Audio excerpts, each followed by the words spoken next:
എല്ലാവർക്കും നമസ്കാരം. ഗുരുശാപാത്, പിതൃശാപാത്, മാതൃശാപാത് തഥൈവ ച സർപ്പശാപാത് ആഭിചാരശ്ചൈവ ഭിദ്യതേ ജാതകം നൃണ. ഇതൊരു പ്രക്ഷിപ്തമായ ശ്ലോകമാണെങ്കിലും ഇതിൽ വളരെയധികം അർത്ഥങ്ങളുണ്ട്. ശാപം, ഗുരുശാപം, പിതൃശാപം, മാതൃശാപം, സർപ്പശാപം, ആഭിചാരം.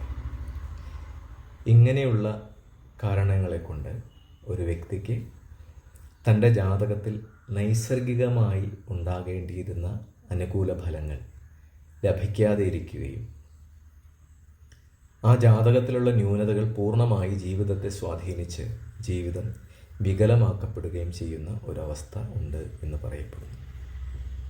ഇവിടെയാണ് പലപ്പോഴും പലരും ഒരു ജ്യോതിഷി എന്ന നിലയ്ക്ക് എന്നെ സമീപിക്കുമ്പോൾ ചോദിക്കുന്നൊരു ചോദ്യം, ജാതകത്തിൽ നല്ല കാലമെന്ന് പറയുന്നു, പക്ഷെ ഞങ്ങൾക്ക് അനുഭവത്തിലൊന്നുമില്ല. ഇനി എന്നാണ് ഒരു നല്ല കാലം ഉണ്ടാകുക? ഇത് ഒട്ടുമിക്ക ജ്യോതിഷ വിശ്വാസികളുടെയും ഒരു ചോദ്യമാണ്. ആ ചോദ്യത്തിൻ്റെ മറുപടിയാണ് നേരത്തെ പറഞ്ഞത്.